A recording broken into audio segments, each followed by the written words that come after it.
Binabantayang bagyong si Basyang na sabay-bay na ng Bohol pero inaasahan din itong kaagad nahihina pagkatawid ng bahagi ng Iloilo Sea o ng bandang Negros Occidental Sea bago makatawid ng Palawan. Posible rin itong tuluyang maging remnant low bago makatawid ng Palawan. Ano ang dahilan? Alamin. Pagdulot ng tuloy-tuloy na malakas na pag-ulan, patuloy na iiral sa halos buong Kabisayaan na at Northern Mindanao. Pinag-iingat dahil ang ibang bahagi ng ating bansa, kabilang na ang Surigao Region, sinalanta ng matitinding baha kahapon. Buong Southern Luzon, kabilang na ang Calabarzon hanggang Metro Manila, ay makakaranas na ng mas maulap na panahon bunsod ng outer trough nitong si Basyang. Nalalabi sa Extreme Northern Luzon, mananatiling katamtaman at tuloy-tuloy na maulap pa rin na panahon pero asahan ang ginaw pa rin dala ng amihan.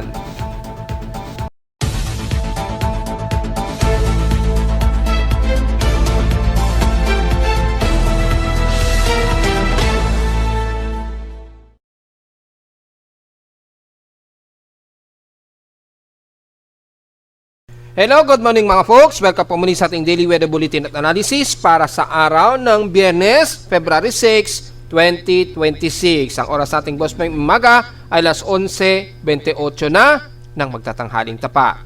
So unang Biyernes ngayong buwan ng Pebrero, inaasahan pa rin na magiging mas maulap tayo ngayon sa Metro Manila lalo na pababa ng Southern Luzon dahil po dun sa outer trough nga po nitong si Bagyong Basyang na kung saan ay ang sentro niya kaninang alas 8 ng umaga ay nariyan na sa bandang baybayin na ng bandang Anda.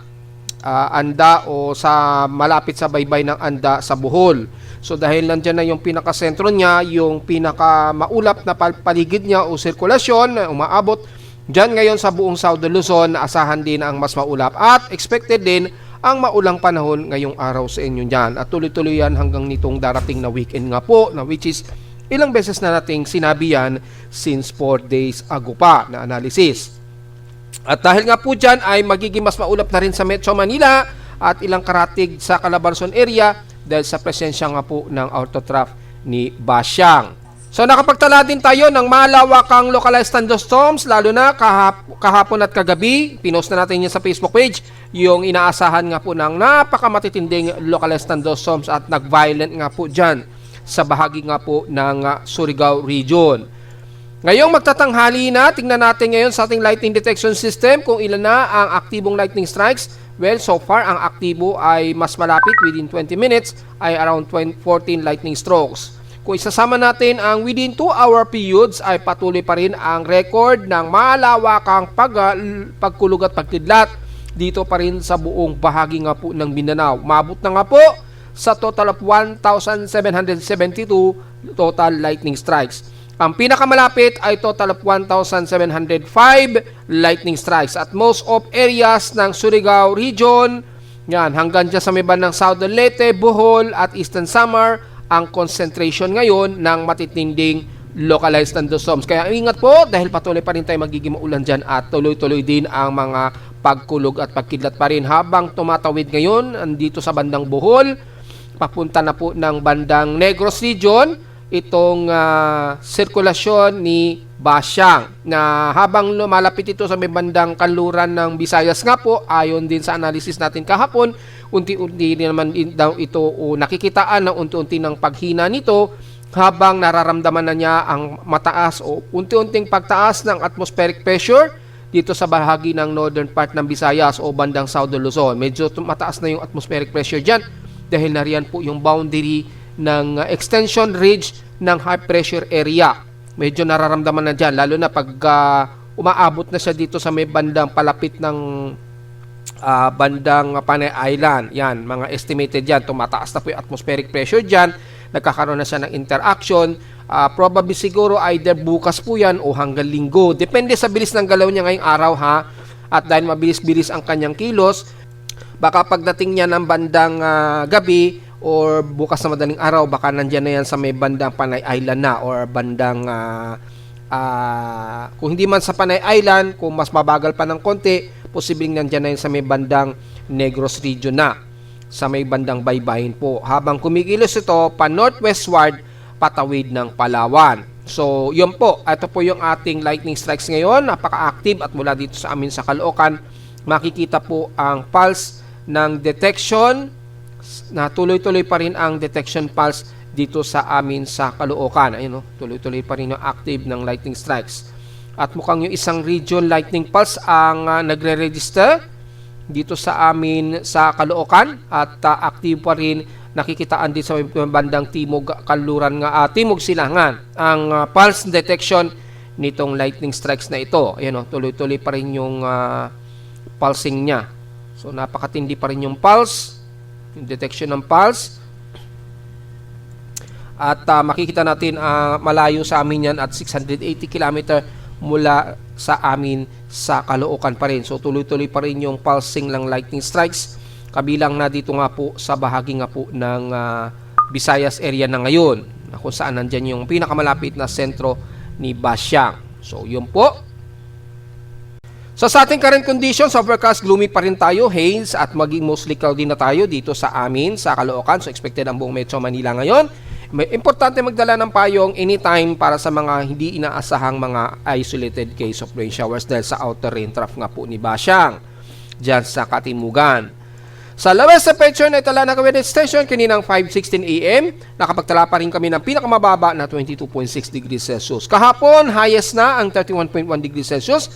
Kahapon ito na tanghaling tapat at 12:31 PM. So, bahagyan na rin na tumataas, although mababa pa rin ito considering ang heat index sa amin sa Caloocan, 35.6 degrees Celsius lamang ang aming init pandama. So, patuloy pa rin ang epekto ng amihan at patuloy pa rin na nagdadala ito ng komportabling ginaw dito sa Metro Manila, lalo na sa hilagang bahagi ng Luzon. Itatabi naman natin sa peak systems in past 24 hours, ang Zamboanga Peninsula pa rin ang nangunguna muli sa may pinaka-highest air temperature na 33 degrees Celsius. Yan, na highest air temperature. At sa lowest temperature sa Baguio ay nasa 12 degrees Celsius, na grabe pa rin ang ginaw sa kanila. Until now, ay nakapagtala pa rin sila ng pinakamababang 12 degrees Celsius na temperatura kahapon o since kahapon. Pagdating naman sa Inulan, nakaranas ng grabing ulan ang Butuan. So, very obvious na po yan dahil kay Basiang, nakatotal sila ng 120 mm total rainfall, which is tamang-tama sa ating forecast nung nakarang araw na expectancy between 100 to 150 mm ang magiging 24-hour accumulated rainfall po dyan sa may bandang Agusan Region or Surigao Region o Baangdang Caraga. Pagtawid niyan kahapon. At nangyari nga po yung forecast ng WRF na pinakita natin noong isang araw. Balikan nyo po yung nung nakaraang araw natin na report.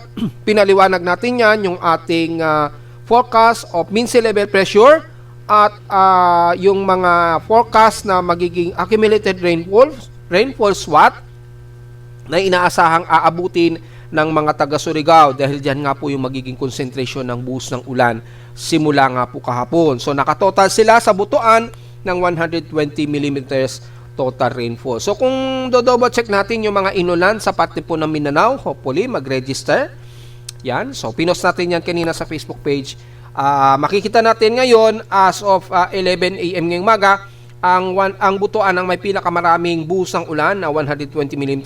Then sa Surigao nga po ay umabot ng 117 mm total rainfall. Sa Bukidnon, 73 mm. Eastern part ng Mindanao sa Hinatuan, 52 mm. At Borongan, Eastern Samar ay 47 mm. So pansin natin, tumugma po yung forecast natin 2 days ago na itong mga area na to ay within 6 to 24-hour period accumulated rainfall ay maglalaro yan talaga between 100 mm to 150 mm. Rare na lang siguro ang aabot sa 200 mm total rainfall. So nagdulot nga po ng grabing pagbaha dyan sa pagitan nga po ng bandang Surigao Region at Agusan del Norte. Especially bandang Agusan del Norte po yan, binaha talaga dyan. Nagkaroon pa nga ng balita na ipost sa mga social media na may mga kabahayan na gumuho.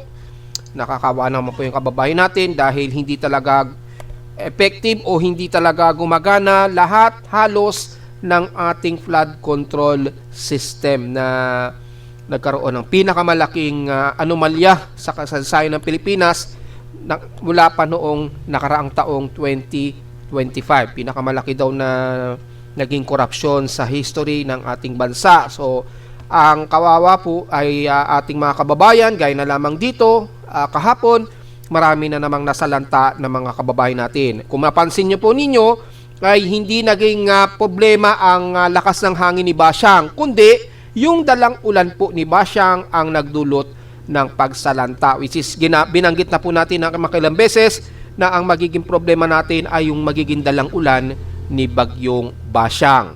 So wala pa rin kaming naitalang pag-ulan ngayon, ngayong Biyernes, at mula noong February 1, wala pa rin kaming naitalang pag-ulan dito sa amin sa Caloocan. So diretso agad tayo sa ating outside humidity. Ay katamtaman po ang outside humidity namin sa Caloocan at 74%. Bumaba ito ng 1% since last hour. Bahagyang bumababa ng konti, pero considering high pressure area pa rin kami sa Caloocan at 1,011 hectopascals, mabagal ang pagbaba nito since last hour. Pa-high tide po tayo, yung sea level, medyo 2 hours ahead pa po to maximum high, pero pataas na po yung level ng ating karagatan. Base dito sa aming ating monitoring ng ating tide sa bandang Manila Bay, makikita muna natin ang pinaka-highest high tide po natin ay kagabi. Bago maghating gabi ay halos 1 meter o 0.9 meters po ang taas. Ngayong araw ay magha-high tide po. Mababa lamang ang level o sea level. Pinakamataas na raw ang 0.4 meters. So mag-high tide man yan ay halos wala pa sa kalahati o halos wala pa sa 1 meter ang itataas niyan. So hanggang bukas po yan o linggo, manatiling wala sa 1 meters ang magiging highest high tide natin nitong weekend. So medyo hindi ganun kadelikado ang pagtaas ng sea level natin sa loob ng 2 araw. So walang gaanong problema sa high tide o low tide. Samantala sa ating almanak, sumikat ang haring araw kaninang 6:23 AM at lulubog po ito mamayang 5:57 PM. At sa ating moonrise and moonset at waning gibbous at 82% illuminated, magmo-moonrise po ito mamayang gabi po at 9:45 PM at lulubog kinabukasan na ng umaga 9:07 AM. At sa ating local weather outlook para ngayong Biyernes at Sabado, so this weekend na naman, ay magiging partly cloudy ang maghapon natin. May chance daw tayo ng pag-ulan pero walang naka-indicate. Ibig sabihin yan, very isolated po na magkaroon kami ng chance ng pag-ulan dito sa amin sa Caloocan Grace Park. So, maaaring hindi sa amin, posibleng sa ibang karatig Metro Manila, lalo na sa may bandang eastern sections o katimugang bahagi ng Metro Manila, kabilang na lamang ng bandang Cavite, ganyan, Laguna, yan, Parañaque, or mas mababa pa. Yan, na kung saan ay mas mataas ang water vapor dyan dahil nasa katimugan nga po yung outermost remnants, outer trough ni Bagyong Basyang.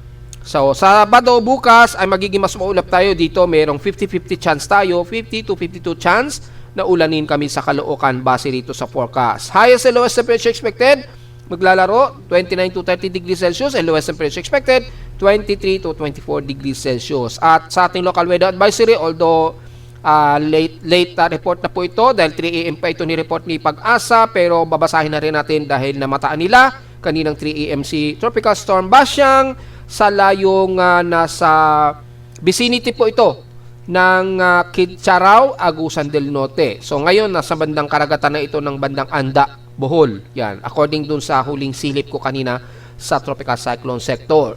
May maximum sustained wind pa rin siya, stationary at 65 km per hour at bugsong 90 km per hour. Kumikilos na ito pa west-northwestward sa bilis na 25 km an hour, so mabilis po ang pagkilos niya. Yun. So expected po hanggang ngayon, pero unti-unti nababawasan na rin dahan-dahan yung kanyang paglakas dahil nasa maraming resistance na ang dadaan sa kanya. Lalo na't pagtawid niya dito sa may bandang Kaluran, expected rapidly, biglang dahan-dahan hihina din kaagad yan. Pero wag pa rin baliwalain dahil tuloy-tuloy pa rin ang matitinding pag-ulan, which is tatalakayin natin yan sa next template.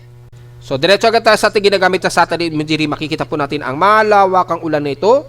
Yan. So activate natin yung heavy rain potential para makita po yung mga lugar na uulanin. Yan. Mula sa bahagi nga po ng Mindanao, ang most of northern Mindanao ay patuloy pa rin kayo magiging maulap at maulang panahon na kasabay ang napakatinding mga localized thunderstorms. So buong Northern Mindanao na yan, mapa Zamboanga Peninsula man yan sa Hilaga, Cagayan de Oro, Lanao Region, yan, hanggang Misamis Occidental man yan, Misamis Oriental, Agusan del Norte at buong Caraga area pa rin ay asahan ang malawakang pag-ulan. So, kabilang na ang buong Dinagat Islands, yan, makakaranas pa rin kayo ng mga moderate to heavy rain showers at hanggang Caraga area nga po. Mula dito sa may bandang Bukidnon, pababa ng Davao Region, ay magiging mas maulap pa rin tayo. Pero at least hindi na ganun kalala ang magiging buhos ng ulan. At least mga light to moderate showers ang iaasahan na lamang natin sa Bukidnon, pababa ng buong Davao Region. At least dito medyo nagmo-moderate na po ang paligid sa bandang Compostela Valley. Yan, kasama na ang City of Davao, most of Davao del Norte hanggang Davao del Sur at Davao Occidental na yan. Isolated na lamang ang pag-ulan ang aasahan natin maging sa buong Sorsogon area, Barm, yan, Maguindanao Region at Lanao del Sur. Pero pagtaas ng bandang Marawi, Pahilaga, dyan medyo mas makapal na ang kaulapan na may dalang mga at least hanggang moderate rain showers and some heavy rain showers. Kabilang na ang Zamboanga del Norte, yan, mas concentrated pa rin kayo ng ulan dyan. Ingat po sa mga biglaang downpour ng ulan.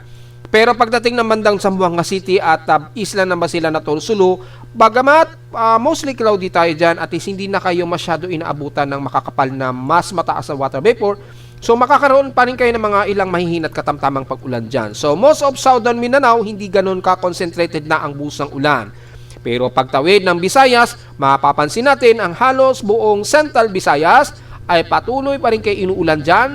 Most of Negros Region, Cebu, Bohol, Leyte hanggang Panay Island, hanggang southern part ng Samar ay moderate to heavy rain showers pa rin at matitining violent thunderstorms ang inaasahan pa rin natin yan ngayong maghapon po yan ha. So ingat po sa mga pagbaha pa rin mga folks at kitang-kita po dito sa ating satellite imagery na heavy rain potential, ang malawakang heavy rain potential sa area na yan ng buong Central Visayas. So matik na po yan, Panay Island man yan, Negros Region, Cebu, Bohol hanggang Leyte, asahan po sa inyo ang matinding pag-ulan pa rin dahil nandyan ngayon ang most of center area ni Basiang.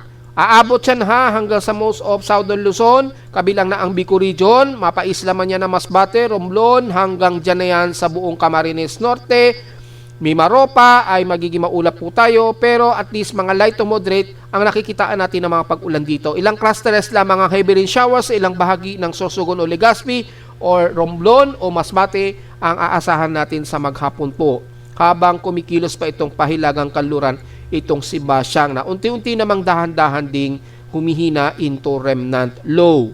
So pagdating naman sa buong bahagi ng Quezon Province mula Camarines Norte, the rest ng Southern Luzon at Calabarzon area ay magiging maulap pa rin tayo at asahan din ng mga ilang isolated light to moderate rain showers at dito rin sa Metro Manila, kabilang na ang buong Bulacan, yan, Quezon Province lalo na sa may bandang eastern sections. So damay na pati Polillo Island, Infanta Quezon, hanggang dyan na yan sa may bandang Baler, Aurora. Magiging mas maulap tayo dyan. So may mga chance tayo ng mga pag-ulan, probably siguro light drizzle rain dahil mataas pa rin yung high pressure area ridge dyan o yung salubungan pa rin ng northeast monsoon. Bahagya lamang kasi bumaba yung ating atmospheric pressure into 1010 to 1011 hectopascal. So bahagyang gumagaan po yung atmospheric pressure.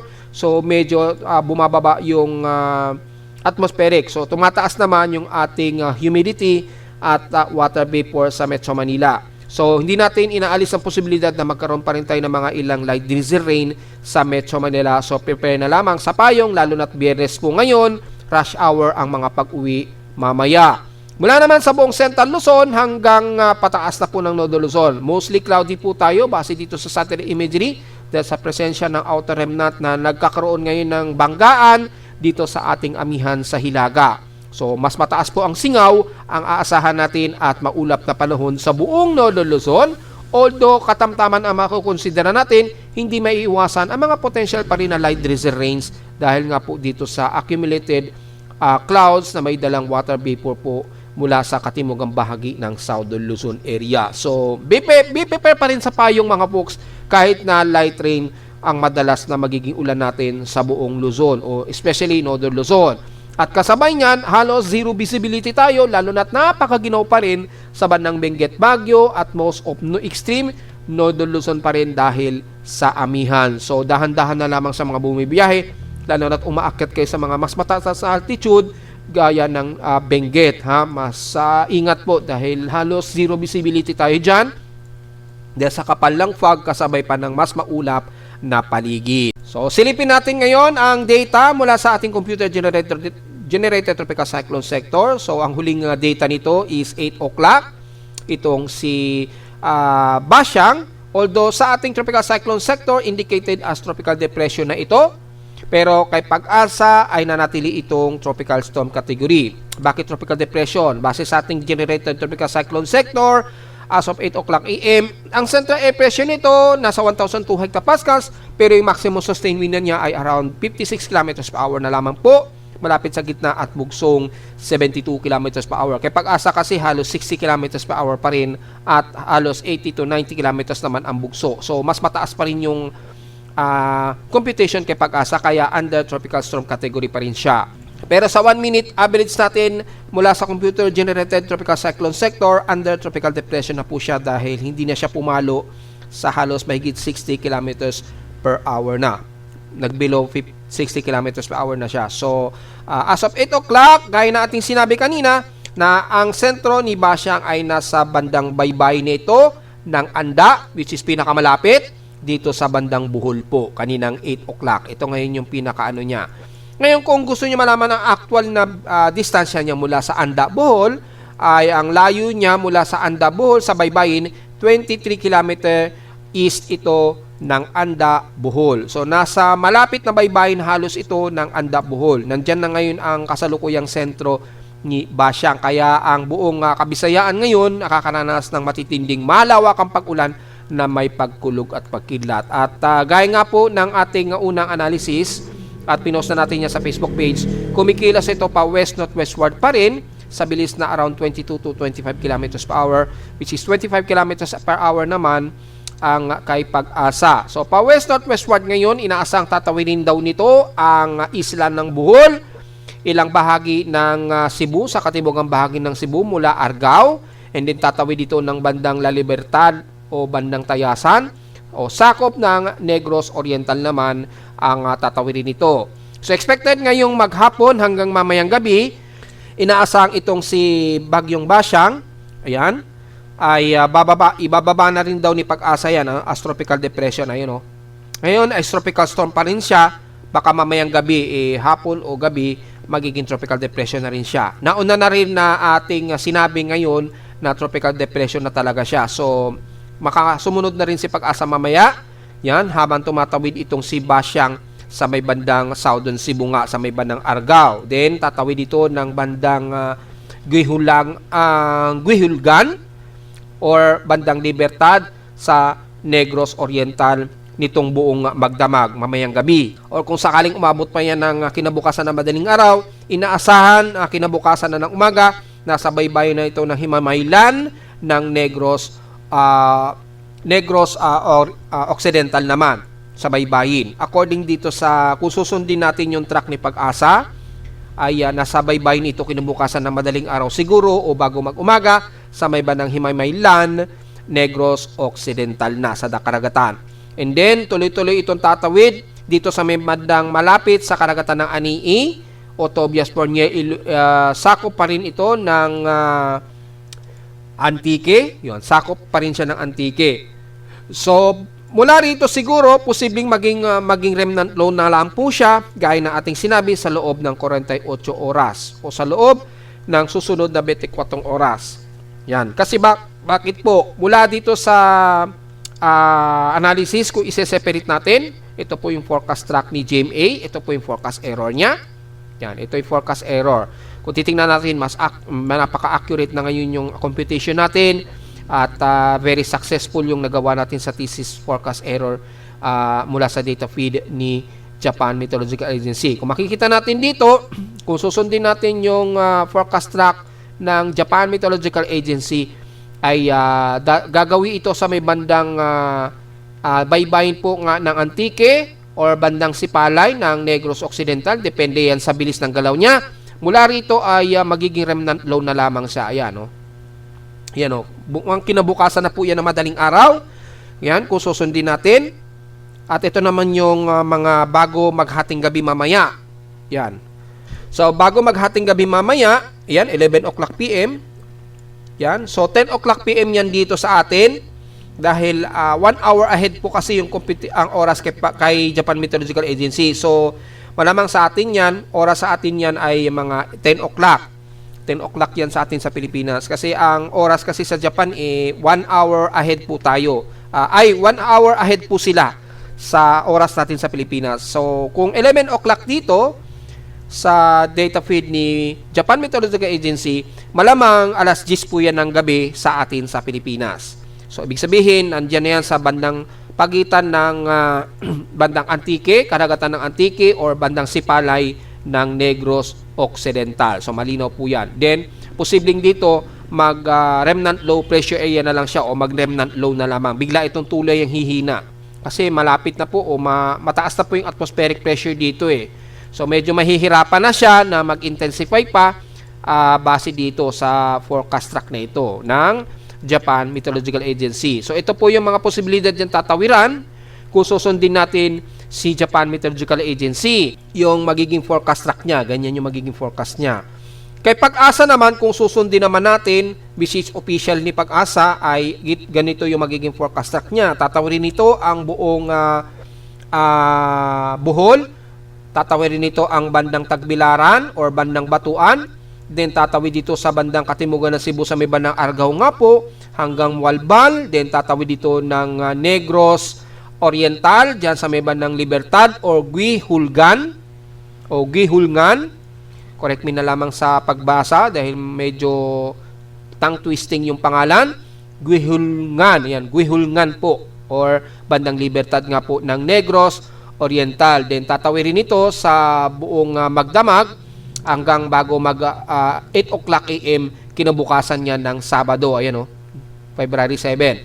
So, buong Magdamag mamayang gabi hanggang bukas na madaling araw, inaasang tatawirin nito ang buong Cebu hanggang Negros region yan. Then, bago ito maka-exit ng Himaymaylan, dyan sa karagatan ng Negros Occidental, ay nandito na yan sa bandang karagatan bilang tropical depression pa rin kay Pag-asa, at malamang bigla itong mag-remnant low bago maggabi or nitong buong maghapon siguro ng Linggo o Sabado bukas, baka maging remnant low na lamang ito bago ito makalapit ng dito sa may bandang Aniye, sakop ng Antique sa baybayin. So, posible pa rin ito makalapit ng Panay Island, pero lumiliit ang tsansa niya na makalapit ito ng bandang Palawan. So, siguro, umabot man ito ng Palawan, siguro very remnant low na lamang siya.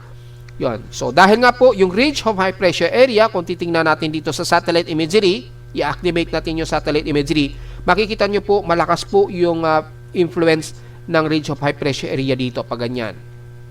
Yan. Malakas po yung tapos yung amihan nandito malakas po, and then mataas yung high pressure ridge dyan.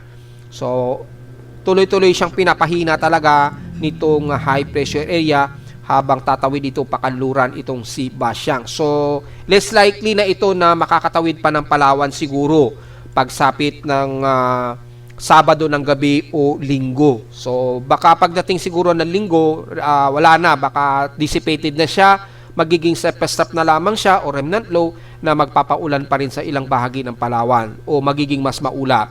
So, hindi pa rin tayo lusot sa Palawan, makakaranas pa rin ng mga ilang pag-ulan hanggang Linggo po kapag maging remnant low pa rin itong si Basyang sa darating na bukas ng Sabado o Linggo po. So, wag pa rin nating baliwalain kahit na ma-dissolve na po itong si Basyang, either bukas po yan ng gabi o Linggo ng madaling araw. So, yun po ang magiging good news na lamang po nito. Pero wag natin baliwalain dahil asahan pa rin ang tuloy-tuloy na maulan na maghapon yan mula ngayong araw hanggang bukas po yan ng Sabado. So, mag-ingat pa rin po yung mga kababayan natin sa tatawirin ng bagyong Basyang mula Bohol, Cebu hanggang Panay Island sa loob ng 48 oras. Yun po. Kasi makapal po yung pinaka-satellite imagery niya. Yan pa rin yung pinaka sentro niyan, andito ngayon sa may bandang Bohol, Ayan, base rito, medyo nandito na sa kalupaan ng Bohol ngayon. Yan, oh.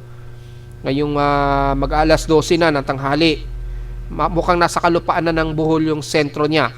Yun. So, double check natin using Dvorak technique kung yung center point niya ay nasa kalupaan na ng Bohol. Yes, confirm. Ayan, oh. Nasa bandang kalupaan na siya ng bandang Bohol. So, estimate, nandito na yan. Estimate, nasa pagitan na siya ng bandang Batuan Carmen, or bandang Bilar. Nandito na yung pinaka-center ay niya ngayong tanghali. Nandito na siya sa bandang kalagitnaan. Yan. Yan. Either dito sa may bandang Carmen, Batuan, or Bilar. Yan. So, ito po yung pinaka-Dvorak niya. So, mas maganda ka gumamit tayo ng Dvorak technique. Mas malinaw natin na i-estimate yung sentro ng bagyo. Kung hindi natin makita yung pinakamata ng bagyo. Very useful po ang Dvorak technique. Kahit ang mga meteorologists, kung itatanong ninyo yan, sasabihin din sa inyo na effective gumamit ng Dvorak technique para sa estimated ng sentro ng bagyo dahil malabo o mahirap makita sa satellite imagery ng malinaw yung sentro ng bagyo. Lalo na kapag ganito, very alanganin po yung ulap ng kaulapan niya. Lalo na kalat-kalat po yung kaulapan niya. So, gagamit tayo ng Dvorak para makita natin yung estimate na sentro ng bagyo. So, nasa bandang sentro na nga ito ng bandang Bohol na nga. Probably, nandito na nga yan sa may bandang Carmen or Batuan, pagitan. Yan. Yan. Kasi malawak po yung sea center niya. So, yan. Yung estimated sea center malawak. So, malamang around Carmen yan. Around Carmen or bandang Batuan yan. So, alin man dyan yung pinakasentro, ang malinaw ay nasa kalupaan na po ito ngayon ng Bohol ngayong tanghali. So, ingat po kayo sa mga kababayan natin sa Bohol na posible kayong bahain pa rin kahit na hindi kalakasan na ang bugso ng hangin dyan. Yung ulan po ang magiging mas delikado pa rin po sa mga kababayan natin sa Central Visayas area. So, yun lang po ang malinaw po natin na ma-estimate dyan sa sentro ni Basyang. So, ingat po mga folks! So, mula naman sa ating Tropical Cyclone Assessment Monitoring, kung titingnan po natin dito, mukhang hindi na tumuloy yung isang binabantay natin na bahagyang tumaas po yung convergence. So, hindi siya nag-succession. So, medyo good news po ito mga folks. Bumaba rin yung kanyang vorticity. Yan. So, mukhang naging step na lamang po ito. Hintayin natin mag-load yung ibang data. At makikita po natin, although yung tropical hazard ay makikitaan na tuloy-tuloy pa rin po yung 20% na may posible pa rin daw na mayroong tropical cyclone development. Considering na lang siguro natin ito si Basyang yan, pero dahil positive na nga po si Basyang, maaring may posible pa rin tayo na may mamataan na 20% na may mabuong tropical cyclone. Pero kung titingnan natin dito sa ating West Pacific Basin Experimental, halos hindi natin matanaw na yung isang convergence dito. So, malamang ay hindi na nag-success yung kanyang Coriolis circulation or nanatiling mababa na lamang yung kanyang development. Mula dito sa mga computer models ng GFS, makikita natin hindi rin nag-succession yung development ng trough dito. So mukhang hindi na ito magtutuloy. So medyo good news po yan mga folks. At umabot na po sa mahigit 55 hour na po yung observation natin dito sa binabantay natin na posibleng sumunod nga kay Basyang. So dahil mukhang hindi na ito tutuloy ay malamang sa PESAP na lamang po ito na kung lalapit man dito sa may bandang Guam. Pero halos hindi na ito nakikitaan na ito'y lalapit man lang sa anumang kalupaan ng bansa. Yan. Wala tayong nakikitaan dito. Ito'y po yung latest forecast ng computer-generated simulation ni ECMWF. Yan. So, mula sa pinaka-strike probability, bumaba na rin yung strike probability niya. Yan. Ito po yun. So, mukhang hindi po natuloy, hindi nag-success yung development possible nitong convergence na ito na natiling mababa. So, dahil bumaba ay mapapansin po natin nagkakaroon pa rin ng intertropical convergence zone line na dito sa may bandang Guam, malapit. So, kung titingnan natin yung within 120 hours po, hopefully may data na. By February 10 po yung extension forecast nito. So, February 10, mga Tuesday, tingnan natin kung mayroong panibagong remnant low o kahit man lang tropical wave.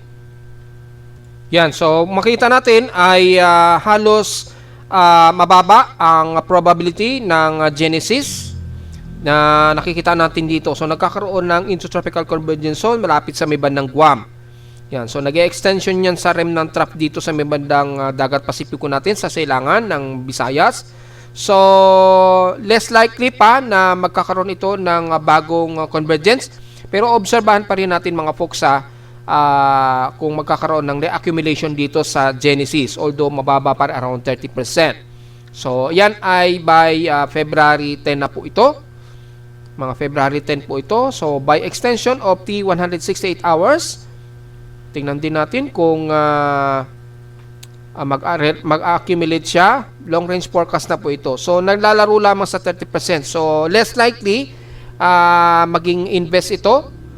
So, titingnan na lang natin sa pinaka-real time po ng mean winds kung magkakaroon ng bagong convergence. Kung titingnan po natin dito sa pinaka-real time ng mean winds, halos wala.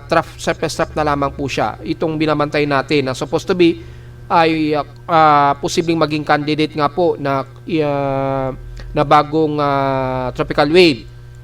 Pero dahil hindi po siya nag-succession, ay less likely na ito magiging bagong invest. At yung posibleng sumunod sa kanya ay halos hindi pa natin natatanaw dito sa may bandang Marshall Islands. Yan, or bandang sa may bandang Marshall Islands, wala pa halos. So hindi pa natin makukumpirma.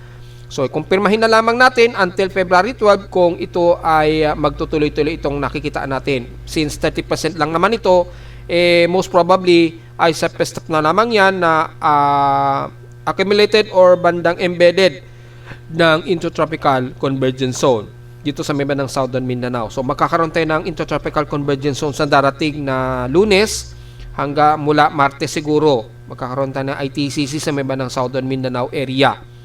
Probably extension yan. So, magiging maulan pa rin tayo sa may Mindanao kahit na walang inaasahan na susunod na bagong tropical wave na susunod na linggo po yan mga po. Samantala sa ulat lindol, well, kagabi, actually madaling araw, nagkaroon ng isang malakas na pag-inig. Malamang, nandyan na naman yan sa may bandang Sultan Kudarat. At kung titingnan natin yan, since madaling araw po yan na itala, ay malamang ay dyan yan sa may bandang Dinagat Island. 2:15 AM po ito na recorded. Yan, mga 2:15 AM. Pero mas mabilis dito sa amin mga 2:12 AM naman itong na-record sa amin sa Caloocan. So, 2:12 o 2:15 ang pinaka malapit. So, sa Dinagat Island ito, magnitude 4.2 naman ito at napakalalim, 156 km. So, hindi natin alam kung yan yung pinakamalapit na oras at long range po ito, 2:15, mas maaga sa amin mga 2:13 o 2:12 AM po ito. So, masyadong mas mabilis kumpara naman dito sa Dinagat Island. So, kung hindi man ito sa may bandang Dinagat Island, baka sa labas siya ng ating bansa. Malalaman natin dito. Mga 2:15 pa rin. So, wala 2:15 lang yung pinaka-latest. Yan, magnitude 5 dito. Sa Dinagat Island nga galing. Dahil mula sa USGS, magnitude 5 ito kay USGS. So, malamang ito yung na-detect ng aking seismometer kagabi.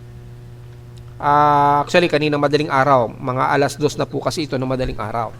Pero ang kahibahan lang, bakit 2:15 kay PBOX, 2:15 kay PBOX, pero sa amin dito ay mga 2:12 o 2:13 AM po ng madaling araw. So either way man yan, ay yan lamang yung pinakamalakas na pagyinig ang na-detect na aking seismograph. At mula kaninang umaga, so far mga maliliit lamang na clustered earthquakes at kung sisilipin po natin dito, ay dito nga lang, isa nga lang po yung magnitude 4. Magnitude 4.2 lamang dito kay PBOX, naganap 2:15 AM yan sa may bandang northwest ng Cagdianao, Dinagat Islands. Ito po yan. So, bandang Surigao del Norte po ito. And then after nyan, patuloy pa rin yung mga ilang aftershocks sa Sultan Kudarat. Pero at least medyo mas kakunti na lamang. Hindi na ganun karami. Hindi kagaya ng mga nakarang araw sa Sultan Kudarat. Pero patuloy pa rin ang pagyiyinig, kaya patuloy pa rin tayo magiging alisto at mag-iingat po mga folks. At patuloy pa rin yung mga nadadagdagan na aftershocks dyan. So, mula sa ating historical earthquake data, hopefully, na-separate na po yung month of January and February ni PBOX. Malalaman po natin yan. Kung hindi pa, ay isusubtak na lamang natin. Ayun, na-separate na nga. So, medyo good news na. Na-separate na po ni PBOX yung month of February and January. So mabibilang na natin ng tama ang total earthquake ngayong February. Nasa total of 234 earthquakes na po tayo. Take note po sa legend between magnitude 2.0 ito pataas, hindi kasama ang magnitude 1.0 pataas. So 227 po sa magnitude 2.0 pataas, 7 sa magnitude 4 at wala pa naman tayong naitala na magnitude 5.0 ngayong buwan ayon kay PBOX. Yan, mula sa dito feed PBOX yan. Kung isasama natin ang magnitude 1.0 just in case, hindi pa nasa-separate yung annual frequency by magnitude. So, pwede natin i-separate in form yan. Hopefully, ma-separate in form na po yung data niyan. So, antayin natin mag-automatic yan. Automatic naman ikakalibrate yan ng ating monitoring. Pero makikita natin ay as of this month ay nasa 234 pa lamang yung total earthquake natin. So, hindi pa kasama yung magnitude 1.0 dyan. Kukunti pa lamang ang lumalabas na total earthquake natin ngayong February. Ang mas maraming concentration pa rin yung cluster, kung mapapansin natin sa Sultan Kudarat pa rin na nasa 109 ang total earthquakes pa rin. Kasama na dyan yung mga aftershocks po. Yan. Dito sa may bandang Bogo, Cebu, mas konti na lamang, mga 11 na lamang yung mga aftershocks. So mukhang kalmado na po yung aftershocks sa bandang Cebu. Pero medyo nagkakaroon pa rin, wag pa rin tayong maging kampante. Ganon din sa may bandang Davao Oriental sa Manay, merong 19 earthquakes pa rin. O yung mga tuloy-tuloy na mga random aftershocks. Ganon din sa may bandang Surigao region, Surigao del Norte na 14 at Surigao del Sur na parehong 14 ang clustered earthquake. So mapapansin natin ang bahagi pa rin ng Mindanao ang may pinakamaraming mga pagyayanig pa rin. Sa Luzon, medyo madami na rin lalo na sa may bandang Aurora. Mukhang nagkaroon tayo ng medyo 8 na may mga pagyayanig dyan. So mukhang nagkakaroon tayo ng medyo concentrated na pagyanig sa may bandang Aurora region. Ganon din sa may bandang Batangas pa rin o Pagitan ay medyo may mga pagyayinig pa rin tayo dyan na nararanasan. Although mga mahihina ang kalimitan, wag pa rin natin baliwalain, mag-ready tayo anytime, lalo na sa may bandang western sections ng Nodo Luzon. Baka mabulaga na lamang po tayo anytime. So always prepare na lamang po tayo lagi. Dahil dito pa rin sa Luzon, wala pa rin tayo nararanasan na malakas na pagyanig, hindi kagaya sa bandang Mindanao. Yan, so may nag-check sa ating historical earthquake. Yan. So ewan ko kung anong taon nag-review ito.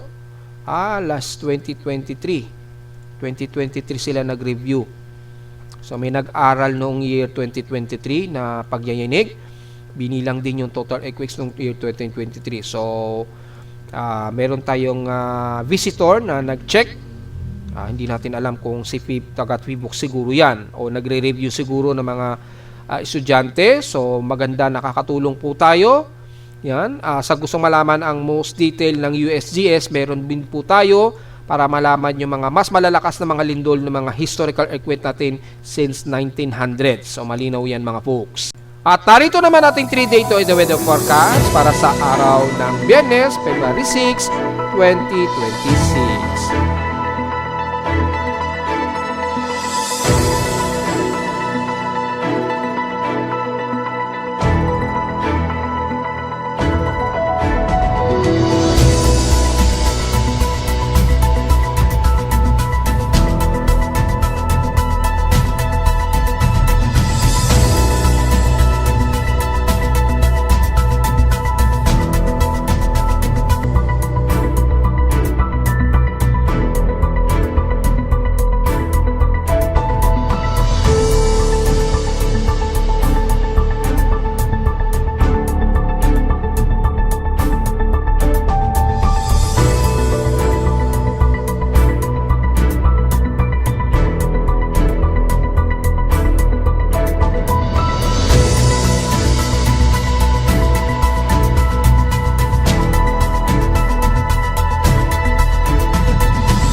At hanggang dito na lang po ating daily weather bulletin at analysis para sa araw ng Biyernes, February 6, 2026. Huwag pong kalilimutan na mag-like, share, subscribe po sa ating YouTube channel at visit lamang anytime sa ating website at www.pimoweather.com para sa ibang detalye gusto malaman na hindi na naisama ngayong tanghaling tapat na. Sa ating report, asahan lang natin na magiging mas maulap tayo sa Metro Manila. So, hindi maiiwasan ang posible pa ring mga light drizzle rains ha. So, importante yung payong lalo na magra-rush hour dahil Biyernes po. At visit naman sa ating website sa gusto malaman pa rin ang pinaka-dynamic events mula sa data feed ng aking aparato mismo sa Caloocan. So, huwag din kalimutan na mag-visit din sa ating Facebook page na Pimo Weather Philippines din para sa mga updates natin sa ating mga analysis, especially sa lagay ng panahon. At visit lamang sa ating website at bukod sa website at bumisita rin tayo sa mga data feeds mula sa data feed ng aking weather station at sa data feeds mula sa iba't ibang weather agencies. Maraming salamat po mga folks and happy weekend po sa ating lahat.